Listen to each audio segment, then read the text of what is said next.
Hello, welcome to my channel. My name is Adele.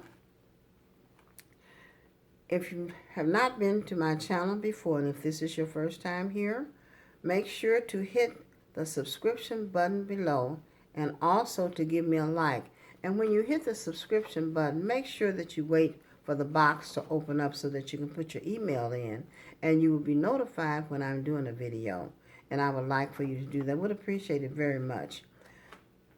This is for Geminis. I had first said I was only going to do one video for Gemini, and boy, did I catch heck for that. So this is the second half, which will go from the 17th until, the end of the month, until the sign goes into Cancer. Geminis, you're having a lot of energy coming to you on the 17th because you're having a full moon. And that full moon is going to come across the 7th in the first house, which is the separation of, like I had talked earlier about maybe a relationship going. But, be a little bit patient about it because when the planets, most of the planets there in that house are retrograde now. And when those planets straighten out, the relationship could correct itself and get back on track. You also have Mercury-Mars conjunction, very close, which is making you very, very impatient and very irritable. It may even run your blood pressure up, some of you, so be mindful of this. Just calm yourself down. Trust me, it's not that bad. It will get better. But this is a very irritating aspect, though, so, just make sure that you're not all upset about transportation and cars and young people and having disagreements with those around you that are very close to you. Maybe having to spend money as far as transportation is concerned. Somebody, could have given you heck as far as your car was concerned. So calm yourself down. It will get better. Venus has also entered the sign of Gemini, which is good.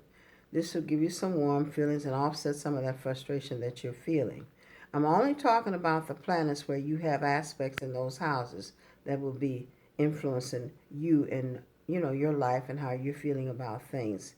In the fourth house, we have an asteroid there, and we have a trans-Neptunian planet, which they're in very good aspect to each other, which means things at home or with your family should be going okay.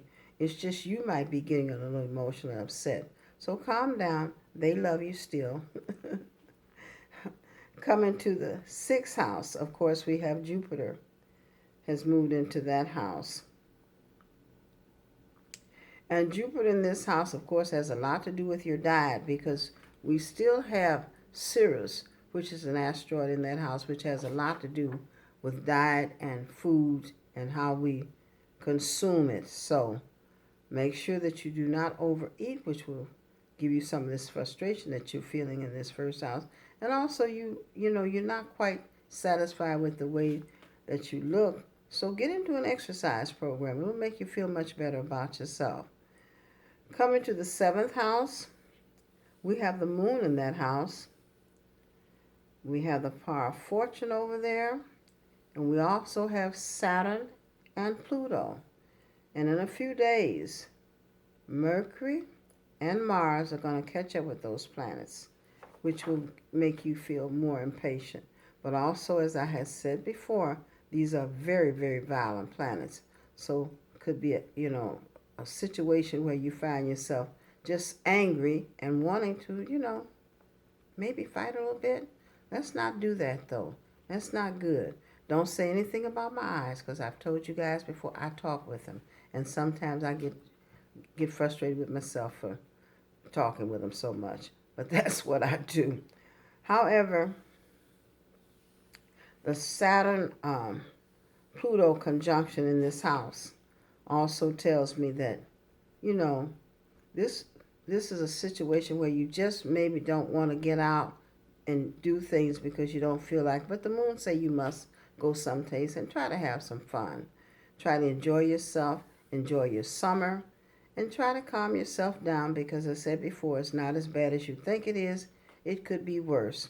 Now, coming to the ninth house, we have Neptune and the dark moon Lilith in that house.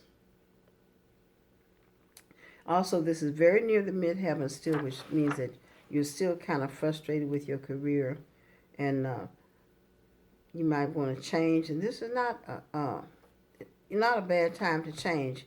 If you want to change, change. Something be better for you. You'll find something that you want to do because you're not happy with what you're doing. Coming to the 11th house, we have Uranus in that house.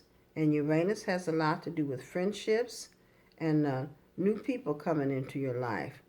And this is not a bad thing. It's a good thing. So, you'll know what friends that you want to keep and those that you do not want to keep in your life. So just be aware that they're here. Still have Venus over here in the 12th house, even though it's in the sign of Gemini still. But there are a lot of secret things going on in this house, and I do see that you're having to deal with some things with some people that might be in confinement. But things are not as bad as they seem even with them in confinement. I see that they'll soon be coming home and getting out of confinement, and also you might have some trips to do some volunteer work, as we've talked before, and help some people out. Maybe do some hospital volunteering. If not, that maybe work in rehab centers.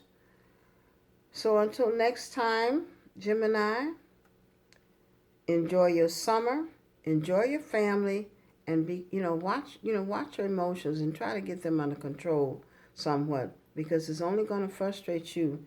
And with these two planets so close here, Mercury and Mars, it will give you stress problems, a lot of stress. So just be mindful of that. It's not as bad as it seems. They still love you. Have a good day and have a good time. Have a good summer.